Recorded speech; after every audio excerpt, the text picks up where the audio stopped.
it is very interesting that this graph approximately mirrors North American internet traffic. And this only includes the traffic from those IPs that are geolocated to within the United States. There's a steady start of traffic about 8 Eastern. It goes and levels off at about 2 p.m. and stays steady up until midnight, where it rapidly drops off, only to resume again the next morning. Next thing I was curious about is, what operating system are all of these users using? So I have their user agent header, which conveniently tells me browser and operating system. So I decided to compare the operating system of people visiting my BitSquat domains to the people visiting Wikipedia for March of 2011. I'll start off with the commonalities. So there's a giant common share of Windows boxes, which is to be expected. Windows is the most popular OS. Then there's about 3% iPhones, 1% Linux users, and 1% Android. Now, the differences is what's really striking. First, for some reason, only 2% of the visitors to my BitSquat domains use Apple OS X, whereas 8% of the visitors to Wikipedia do. I do not have a conclusive explanation for this. My thoughts think from potentially better build quality to maybe the aluminum casing being a better cosmic ray shield. Not really sure. And the crucial thing here is that other field.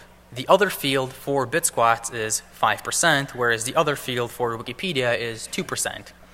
So I looked at the user agent of these others, and this is all kinds of handheld mobile devices and gaming platforms.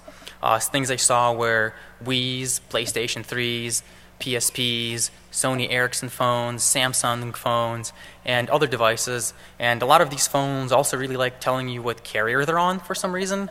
Not sure of the logic behind that. Next, I wanted to know, so where are these people coming from? At first, I graphed this for all of the visitors, but I chose to limit it to Microsoft.com since some of the sites I BitSquatted are disproportionately popular in the United States. I figured Microsoft would be a good target since the vast majority of DNS lookups would in fact be from automated Windows machines. The results here are actually extremely surprising. They do not correspond to population, they do not correspond to number of internet devices, and they do not correspond to number of internet users. I don't have a solid explanation for this. My only guesses include potentially that, as we saw from before, not all BitSquats are equal. Sometimes you win the BitSquat lottery and get some server in Farmville. Sometimes you just BitSquat somebody's iPhone. It's entirely possible that I just happened to BitSquat more useful places in China and Brazil. But this definitely warrants further research to see exactly what the issue is.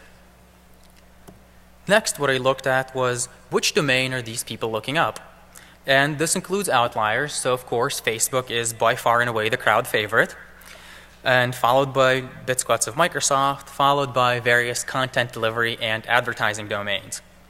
If you see there highlighted in yellow is MSN.com.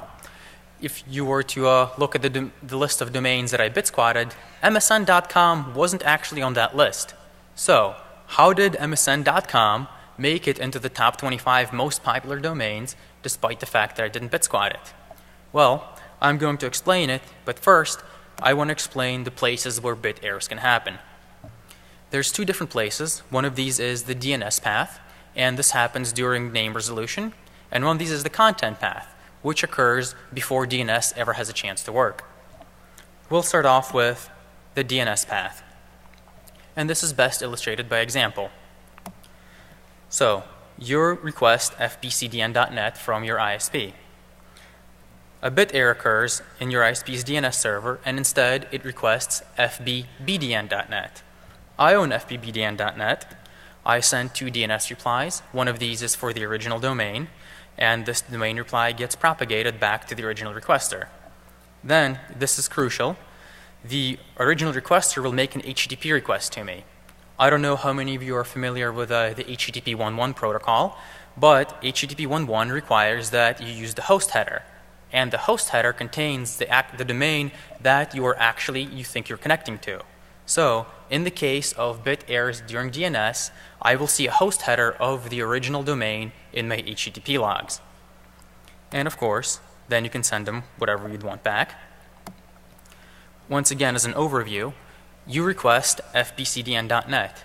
A bit error occurs somewhere in the DNS resolution path, and what ends up being requested is fbbdn.net.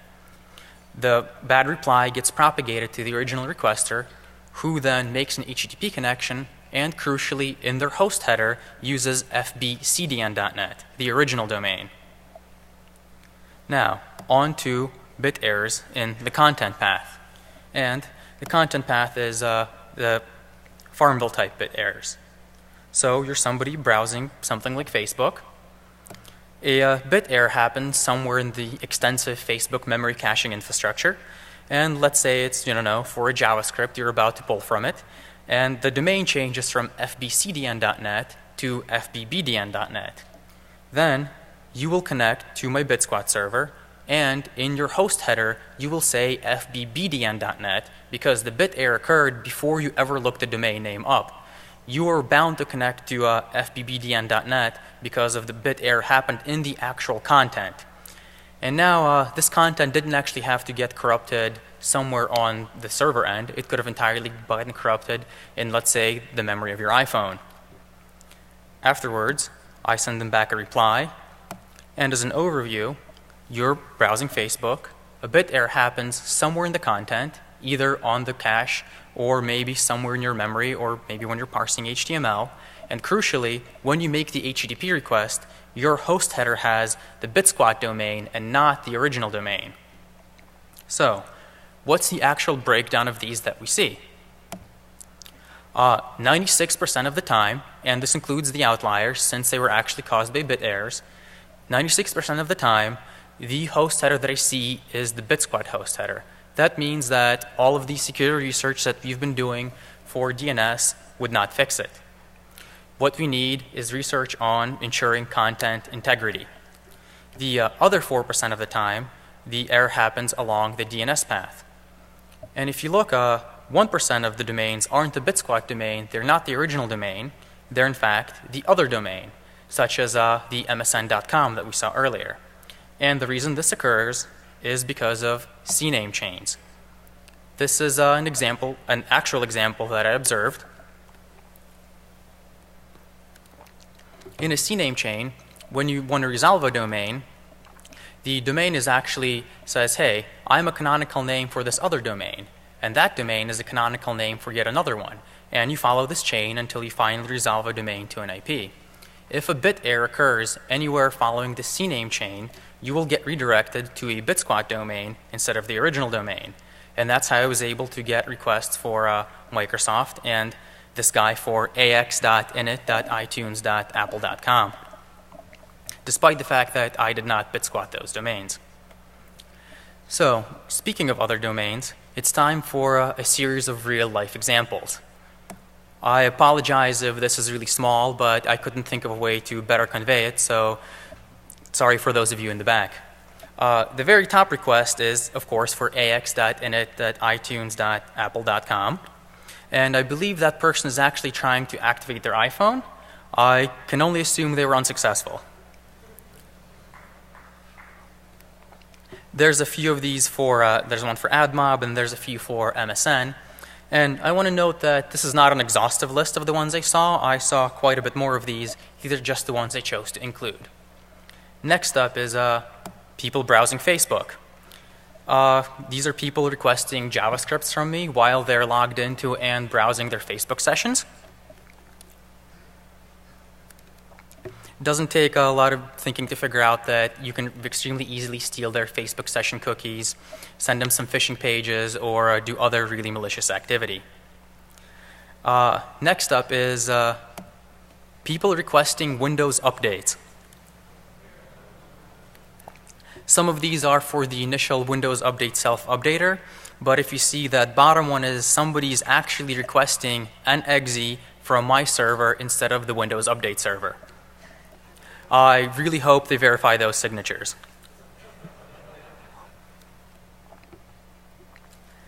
Next up, people browsing their webmail and requesting ads from me while they're logged into their webmail session. This is also not an exhaustive list, but I hope you'll recognize the dangers of this. If you have JavaScript running when you're logged into your webmail session, I can potentially steal your webmail credentials. That's not a good thing. Also, the two examples here from live.com, I don't want to pick on them. I got lots of requests from various webmail sessions. These are just the ones that I happened to find first and put in. Next example, Dr. Watson crash reports.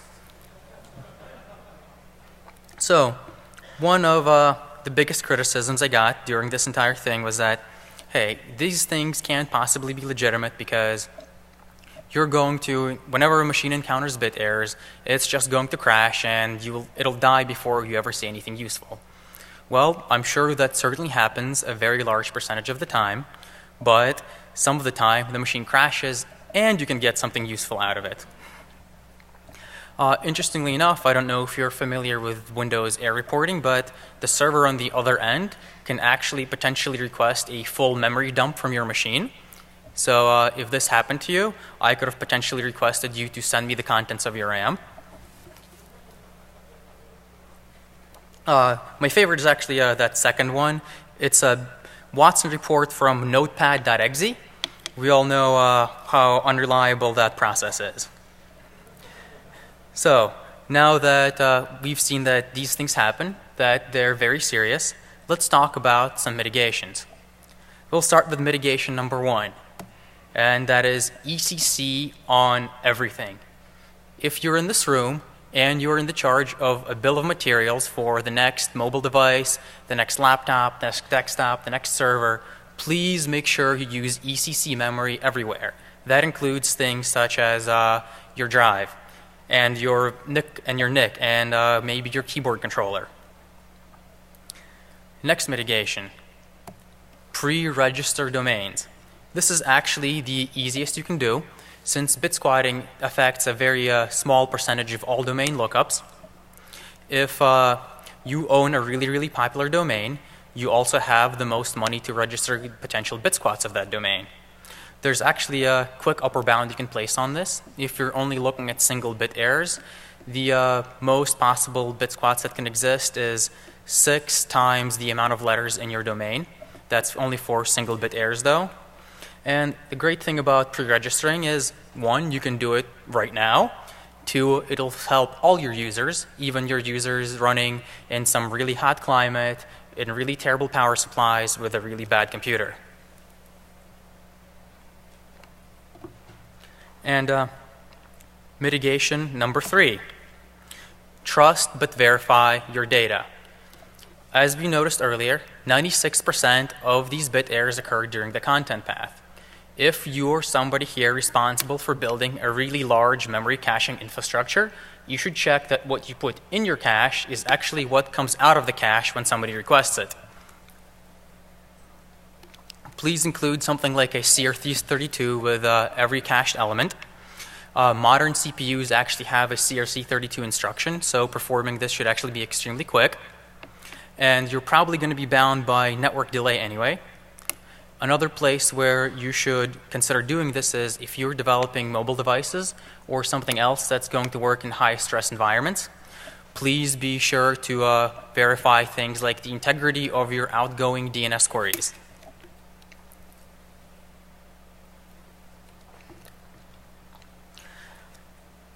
Some room for future research. Previously, it's only been possible to bit squat second-level domain names, but ICANN has approved generic TLDs.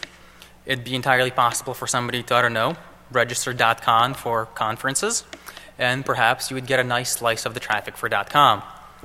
I was actually talking to somebody in Black Hat, and apparently there's a 300-page guide of rules you have to